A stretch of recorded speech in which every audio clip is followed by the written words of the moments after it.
हुई है। बहुत मेरे जान पहचान के एक दो मेरे मित्र हैं, सब इंस्पेक्टर हैं, उनसे भी मेरी बात हमेशा होती रहती है। इन्हीं सब मुद्दों पर अभी इसमें ज़्यादा चर्चा हो रही है, ठीक है।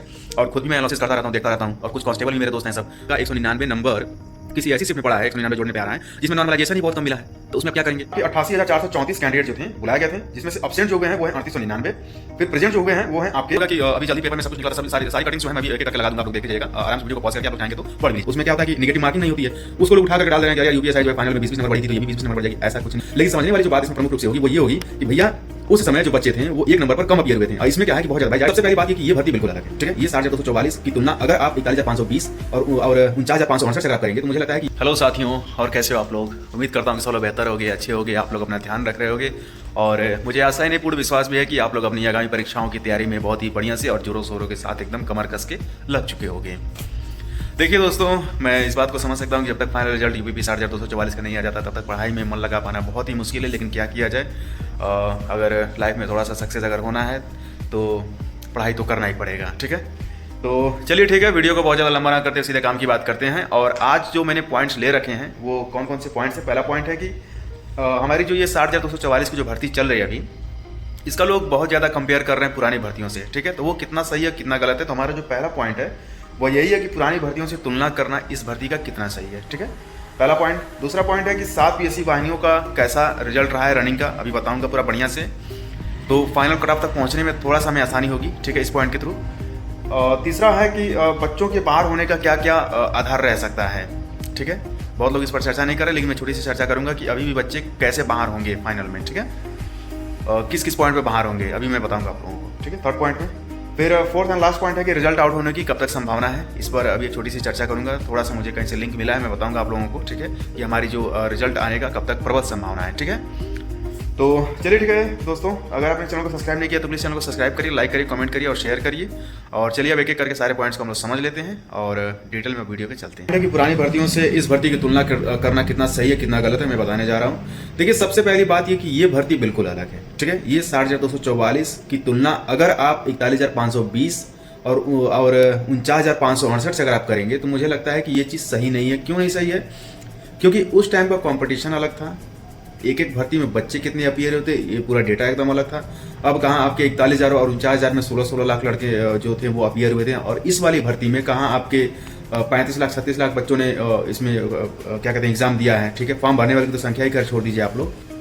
तो बहुत लोग क्या कर रहे हैं कि कट ऑफ का बेस जो है ना उन भर्तियों को लेकर के बना दे रहे हैं। जैसे मान लीजिए कि क्या कह रहे हैं ये लोग कि उसमें एससी का 14 नंबर बढ़ा था, जनरल का 8 नंबर बढ़ा था, ईडब्ल्यूएस तो खैर था ही नहीं, ओबीसी का 10 से 12 नंबर बढ़ा था। तो बहुत लोग क्या कर रहे हैं कि वहीं से वो लोग कट ऑफ उठा करके डाल दे रहे हैं। अरे भाई, ये समझने की बहुत ज़्यादा जरूरत है कि उस समय जो था कंपटीशन तो खैर अपने अपने समय में हमेशा बराबर ही रहता है, लेकिन समझने वाली जो बात इसमें प्रमुख रूप से होगी वो ये होगी कि भैया उस समय जो बच्चे थे वो एक नंबर पर कम अपीयर हुए थे। और इसमें क्या है कि बहुत ज़्यादा भाई, जाहिर सी बात है कि जहाँ पे 35 लाख बच्चे जब पेपर देंगे और जहाँ पे 16 लाख जब पेपर देंगे तो बच्चों की संख्या ही जहाँ पर ज़्यादा हो जा रही है, तो जाहिर सी बात है यार, समझने का थोड़ा सा आप लोग प्रयास करिए कि एक एक नंबर पर बच्चों की संख्या भी तो ज़्यादा होगी। तो जाहिर सी बात है कि कट ऑफ को ऊपर भगाएंगे जब आप, तो ज़्यादा बच्चे एलिमिनेट होने लगेंगे। तो इसका मतलब क्या है? इसका सीधा सा मतलब यह है कि कट ऑफ जब हमारी ऊपर जब जाएगी तो मान के चलिए कि अगर उस समय पर अगर 5 नंबर बढ़ता था तो अगर 50,000 लड़के निकलते थे, तो इस समय अगर 5 नंबर अगर बढ़ेगा तो 60, 65 या 70,000 बच्चे भी बाहर हो सकते हैं, ठीक है। देखिए, उस भर्ती की तुलना इस भर्ती से करना बिल्कुल गलत है, ठीक है। अब बहुत लोग क्या कर रहे हैं कि यूपीएसआई इसका तुलना कर रहे हैं। अरे भैया, वो 400 नंबर का होता है, उसमें अब लोग उसका लेवल देखिए क्या होता है, उसमें क्राइटेरिया भी होता है, उसमें क्या होता है कि निगेटिव मार्किंग नहीं होती है, उसको लोग उठा करके डाल दे रहे हैं कि अरे यार यूपीएसआई जो है फाइनल में 20-20 नंबर बढ़ी थी तो ये भी 20-20 नंबर बढ़ जाएगी। ऐसा कुछ नहीं होने वाला है, ठीक है। कट ऑफ कितनी अपनी जाएगी अभी मैं जेन्युइन बताऊंगा, उन्हीं सब चीज़ों पर काफ़ी ज़्यादा एनालिसिस किया हूँ, तो तब जाकर के यहाँ तक निष्कर्ष में पहुँचा हूँ, ठीक है। इसका सिनेरियो बिल्कुल अलग चल रहा है। उसमें कहाँ आपके 30-30 हज़ार सिर्फ सिविल के होते थे और इसमें पूरा ही सिविल का है, ठीक है। तो ये भी एक बहुत बड़ा प्रमुख कारण बनेगा कि हमारी कट ऑफ जो है एक बहुत निश्चित दायरे में बढ़ने वाली है। अभी कितनी बढ़ेगी मैं बताऊंगा आप लोगों को, ठीक है। तो उम्मीद करता हूं कि फर्स्ट पॉइंट क्लियर हो गया होगा। सेकंड पॉइंट है कि 7 पीएससी वाहिनियों का कैसा रहा है रिजल्ट। जैसा कि आप लोगों को मालूम होगा कि अभी जल्दी पेपर में सब कुछ निकला था, सारी कटिंग्स जो है मैं अभी एक एक करके लगा दूंगा, आप लोग देखते जाइएगा, आराम से वीडियो को पॉज करके आप लोग चाहेंगे तो पढ़ भी लीजिएगा, ठीक है। तो जैसा कि आप लोगों को मालूम है कि हमारी जो दौड़ थी वो 12 पीएससी वाहिनियों में कंडक्ट की गई थी, ठीक है। तो उसमें से 7 का जो डेटा है वो पब्लिक हो चुका है, बाकी अभी 5 का डेटा आना बाकी है, ठीक है। तो यहाँ से हम अपने फाइनल कट ऑफ पर पहुँच सकते हैं, जो कि मैंने एनालिसिस करके रखा हुआ। तो टोटल हमारे जो कैंडिडेट जो बुलाए गए थे वो हैं आपके 88, ये मैं 7 पीएससी वाहिनियों का बता रहा हूँ जो कि डेटा पब्लिक हो चुका है, ठीक है। तो ये है आपके 88,434 कैंडिडेट जो थे बुलाए गए थे, जिसमें से अब्सेंट जो हुए हैं वो हैं 3899। फिर प्रेजेंट जो हुए हैं वो हैं आपके 84,535 कैंडिडेट जो हैं वो प्रेजेंट हुए थे। लेकिन पास कितने हुए हैं जिन पर हमारी मेरिट बनने वाली है, ये इंपॉर्टेंट है जानना, ठीक है।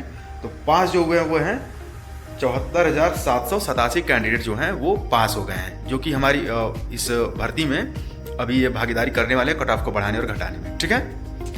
तो आप लोग खुद सोचो यार कि अगर 7 पीएससी वाहिनियों में अगर 74,000 कैंडिडेट ही अगर सिर्फ हमें मिले हैं अंतिम रूप से, जो कि इस भर्ती प्रक्रिया में मतलब अब शामिल हो चुके हैं, ठीक है, जहाँ से अब कट ऑफ अपनी निर्धारित की जाएगी, तो 5 में और कितने हो जाएंगे। तो आप ये मान कर चल सकते हैं अगर 7 में अगर 74,000 हैं तो 5 में आप 50,000 और जोड़ दीजिए, तो कितना हो जाएगा, वही 1,20,000 25,000 के करीब करीब ये डेटा जो है। 25,000 तो मैं बहुत ज़्यादा बता रहा हूँ, मुझे लग रहा है कि बहुत सारे जगह पे ऐसा भी हुआ था कि जहाँ पर पूरे 12 दिन तक आपकी दौड़ नहीं चली है, ठीक है। 12-13 दिन जितने भी हुए थे, मान लीजिए 10 से स्टार्ट हुआ था और 27 तक चला है, जिसमें से 3 छुट्टियाँ थी आपकी, 16 तारीख और 23 तारीख और शायद 25 तारीख, शायद 25 नहीं शायद 26 को छुट्टी था महाशिवरात्रि के दिन, ठीक है।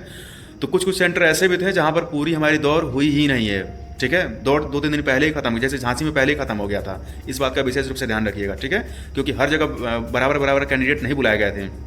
भर्ती बोर्ड ने अपना एक प्रोफार्मा भी जारी किया था, मैं भी लगा दूंगा, आप लोग देख लीजिएगा। तो उसमें 1,68,000 का उन्होंने एस्टिमेट बना कर रखा था। तो बहुत लोगों ने यह अफवाह उड़ा दिया कि 1,68,000 बच्चे पास में। अरे यार ऐसा नहीं है, भर्ती बोर्ड अपना एस्टिमेट इतना बना करके चल रहा था कि हमको इतने बच्चों का दौड़ कराना है। लेकिन अब भर्ती बोर्ड की इसमें क्या गलती है कि भैया डीवी में ही लड़के ज़्यादा फेल हो गए, 24-25,000 लड़के हैं, ठीक है। तो उम्मीद करता हूँ कि ये सेकंड पॉइंट आप लोग को क्लियर हो गया होगा। फिर इसमें देखिए कि थर्ड पॉइंट है कि बच्चों के बाहर होने का इसमें जो बेस क्या क्या हो सकता है, आधार क्या क्या हो सकता है, ठीक है, जो कि फाइनल कट ऑफ को घटाएगा और बढ़ाएगा। तो मैं आप लोग को बता दे रहा हूँ, कुछ पॉइंट मैंने नोट करके रखे हैं। जैसे कि आप लोग को मालूम होगा कि अंतिम चयन जो होने वाला है 60,244 का ही होने वाला है, ठीक है। तो जैसे मान लीजिए कि एक कट ऑफ का मैं एग्जांपल ले रहा हूँ, युवार का ही ले रहा हूँ कि 214 है, ठीक है। जैसे मान लीजिए कि अब 214 पे हमारी रनिंग के लिए कट ऑफ लगी हुई थी। लेकिन अभी क्या होगा कि जब अब तो जाहिर सी बात है कि 214 पे फाइनल कट ऑफ जाने वाली नहीं है भाई, 14 नहीं जाएगा, 15, 16, 17, 18 ऐसे ऊपर जाता जाएगा, ठीक है। तो बच्चों के जो बाहर करने का जो बेस बनने वाला है वो क्या क्या बनेगा, थोड़ा सा ध्यान से सुन लीजिएगा। कि पहली बात ये कि जब जैसे जैसे कट ऑफ जब ऊपर बढ़ेगी हमारी, तो उसमें क्या होगा कि बच्चे जो हैं कम अंक पर मिलना शुरू हो जाएंगे। जाहिर सी बात है कि 14 पर अगर 10,000 लड़के हैं तो 15 पर लड़के कम हो जाएंगे, यानी कि वहाँ पे 10,000 नहीं होंगे, 9,500, 8,000 ऐसे हो जाएंगे, मतलब 10,000 नहीं वहाँ पे होंगे, क्योंकि नंबर हमारा ऊपर की तरफ बढ़ रहा है, ठीक है। तो अंक कम होगा तो यहाँ से मेरिट हमारी जाहिर सी बात है कि प्रभावित होगी, ठीक है, पॉइंट। फिर दूसरा पॉइंट क्या इसमें बनेगा कि समान अंक बनेगा। तो समान अंक में क्या होगा, जैसे मान लीजिए कि 10 बच्चों का 215 नंबर आ गया, ठीक है। तब उसमें देखा जाएगा कि उसमें विशेष अर्हता किसके पास ज़्यादा है। जैसे मान लीजिए कि एनसीसी उसमें देखा जा रहा है, वैसे एज का क्राइटेरिया देखा जाएगा कि कौन लड़का ज़्यादा मतलब उम्र में बड़ा है। अगर वो भी टकरा जाएगा तो फिर समझ लीजिए कि तब वो अल्फ़ाबेट देखा जाता है कि किसका नाम मतलब पहले अल्फ़ाबेट से शुरू हो रहा है, ठीक है। तो ये सारी चीज़ें इसमें होती हैं। तो एक ये भी पॉइंट बनेगा बच्चों का छांटने का। फिर तीसरा है कि बच्चे बॉर्डर पर भी खड़े होंगे। जैसे मान लीजिए कि 216 पहुंच गया, तो 216 पर भी बहुत बच्चे बैठे होंगे वहाँ पर, जो कि बॉर्डर के जब जैसे ही थोड़ा सा नंबर और बढ़ेगा, यानी 17 पे जाएगा, तो वो बॉर्डर के थ्रू होने की वजह से बच्चे नीचे तुरंत खसक जाएंगे, ठीक है। तो एक बॉर्डर पे भी नंबर होगा। फिर इसमें जो चौथा जो पॉइंट है कि नॉर्मलाइजेशन जो है सबसे बड़ा इसमें फैक्टर बनने वाला है। वो कैसे, जैसे मान लीजिए कि आप यूआर से हैं, जैसे मान लीजिए आप ओबीसी से हैं, 199 आपकी कट ऑफ लगी है, 198.99 यानी कि 199 उसको मान लीजिए, ठीक है। तो 199 पे लगा हुआ है। लेकिन मान लीजिए कि अगर आपका 199 नंबर किसी ऐसी शिफ्ट में पड़ा है, 199 जोड़ने पे आ रहा है, जिसमें नॉर्मलाइजेशन ही बहुत कम मिला है, तो उसमें आप क्या करेंगे भाई। जाहिर सी बात है आपका नंबर बहुत ज़्यादा नहीं बढ़ेगा, 204, 205, 206 होगा। लेकिन अगर वही आपका 23 के फर्स्ट या सेकंड में है, या फिर 25 के सेकंड में है, तो वही आपका 199 नंबर 210 तक भी जा सकता है। जैसा कि अंकित भाटी सर ने अपने वीडियो में पहले बता रखा है कि सबसे ज़्यादा जो नंबर मिला है 23 की फर्स्ट में, फिर 25 की सेकंड में मिला है, ठीक है। जो फोर्थ पॉइंट है वो ये है कि रिजल्ट आने की संभावना कब तक है। तो रिजल्ट पर बहुत पहले मैं बता चुका हूँ कि जहाँ तक मुझे लग रहा है कि अगर ये लोग 10 तारीख से पहले अगर रिजल्ट दे देते हैं तो फिर बहुत अच्छी बात है। ऐसा हुआ भी है, ठीक है। 41,000 वाले में शायद मेरे हिसाब से मुझे लग रहा है कि ऐसा ही कुछ हुआ था, 12-15 दिन में उसका रिजल्ट आ गया था। लेकिन ऐसा भी हो सकता है कि ये लोग 9 दे पाएँ, ठीक है, क्योंकि 2-2 महीना 2.5 महीना लग जाता है। लेकिन यूपीएससी में आप लोग देखिए कि उसमें एक ही हफ्ता 10 दिन में दे दिए थे ये लोग रिजल्ट। तो रिजल्ट पूरा तरीके से इन लोगों पर डिपेंड करता है कि ये लोग एक हफ्ते में देते हैं कि 10 दिन में देते हैं कि 15 दिन में कि 20 दिन में, ठीक है। लेकिन मैं एकदम इंश्योर हूँ कि अगर ये 10 तारीख तक रिजल्ट नहीं देते हैं तो फिर ये आप मान करके चलिएगा कि तब ये 11, 12, 13 को रिजल्ट नहीं देने वाले हैं, क्योंकि फिर तब होली का मैटर आ जाएगा। और होली थोड़ा सा राजपत्रित छुट्टी होने की वजह से काम काज भी बंद कर दिया जाता है, ठीक है। और एक विशेष कारण ये भी हो सकता है कि भाई मान लीजिए होली में सब लोग डिस्टर्ब हो जाएंगे, बहुत लोगों का तो होगा नहीं इसमें, ठीक है। आधे लोगों का होने वाला है, आधे लोगों का नहीं होने वाला है, तो बोर्ड ऐसी गलती नहीं करेगा। तो फिर आप मान के चलिए कि 15 से लेकर के 20 के बीच में आपका रिजल्ट अंतिम रूप से कभी भी आ जाएगा, ठीक है। चलिए मैं फाइनल कट ऑफ बता दे रहा हूँ, जितना भी मैंने इसमें एनालिसिस किया है, ठीक है। जो भी मैंने पॉइंट्स बताए हैं तो उसके आधार पर मैंने कट ऑफ बनाई है, ठीक है। हालांकि इसमें पहले मैंने 2-2 नंबर ऐड करके ज़्यादा बताया था, लेकिन अभी जैसा कि मुझे पता चला है पेपर में भी चूंकि सब कुछ आ गया कि रनिंग में कितने बच्चे पास हुए हैं, तो इस दायरे में अगर आप आ रहे हैं तो मुझे लगता है कि आप 99.99% तक आप अपने आप को सुरक्षित समझिएगा, ठीक है। कट ऑफ मैं अभी लगा दे रहा हूँ, स्क्रीन पर आप लोग देख लीजिएगा, मैं बोल भी दे रहा हूँ। तो यूआर का एक 219 प्लस माइनस 1 कर लीजिएगा, 220 भी हो सकता है, 218 भी हो सकता है। यूआर बहुत ज़्यादा ऊपर नहीं भगने वाली, क्योंकि ऑलरेडी बहुत ऊपर भग चुकी है, ठीक है। फिर EWS 193 प्लस माइनस 1 कर लीजिएगा, 92 भी हो सकता है, 94 भी हो सकता है, ठीक है। इसके ऊपर जाने की संभावना बहुत ही कम है, विश्वास करो आप लोग। ओबीसी का मुझे लग रहा है कि 205 प्लस माइनस 1 यानी कि 6 भी हो सकता है 4 ही हो जाए, यानी 6 नंबर बढ़े आगे, ठीक है, ये भी है। फिर एससी का 185 प्लस माइनस 1 यानी कि 86 हो सकता है 84 रह जाए, ठीक है। फिर एसटी का 153 प्लस माइनस 1। अभी आप लोग ये सोचोगे कि ये कट ऑफ इतनी कम क्यों है। मैं आप लोगों को सच बता रहा हूँ, बहुत अच्छे लोगों से मेरी बात हुई है, बहुत मेरे जान पहचान के 1-2 मेरे मित्र हैं, सब इंस्पेक्टर हैं, उनसे भी मेरी बात हमेशा होती रहती है। इन्हीं सब मुद्दों पर अभी इसमें ज़्यादा चर्चा हो रही है, ठीक है। और खुद भी मैं एनालिसिस करता रहता हूँ, देखता रहता हूँ, और कुछ कांस्टेबल भी मेरे दोस्त हैं सब, तो उन लोगों से मेरी बात होती रहती है। तो वो लोग यही बता रहे हैं कि उस वाली भर्ती और इस वाली भर्ती में बहुत ज़्यादा अंतर रहने वाला है, ठीक है। तो बहुत ज़्यादा घबराने की जरूरत नहीं है आप लोगों को, और इतना जो मैं कट ऑफ बता रहा हूँ ये काफ़ी जेन्युइन कट ऑफ है, ठीक है। क्योंकि देखिए ये इतना कम लगने के पीछे सबसे बड़ा जो प्रमुख कारण होगा ना, वो यही होगा कि बच्चे इसमें ज़्यादा अपीयर हुए, तो 1 नंबर पर ज़्यादा बच्चे बैठे हैं, यानी कि 1 नंबर जब कट ऑफ ऊपर जब भगेगी ना, तो ज़्यादा बच्चे एलिमिनेट हो जाएंगे। तो ये बताओ कि जब ज़्यादा बच्चे जब निकलने लगेंगे तो फिर कट ऑफ ऊपर कहाँ से भगेगी यार। इस बात को आप लोग उम्मीद करता हूँ कि समझ रहे होगे, ठीक है। तो चलिए ठीक है दोस्तों, उम्मीद करता हूँ कि सारे पॉइंट्स जो मैंने ले रखे थे उनको मैंने क्लियर किया है, अच्छे से आप लोगों को समझाया है। और तो चलिए ठीक है, मिलता हूँ मैं आप लोगों से अगली वीडियो में अगली इन्फॉर्मेशन के साथ। आप लोग अपना ध्यान रखिएगा, अच्छे से रहिएगा। सभी को नमस्कार।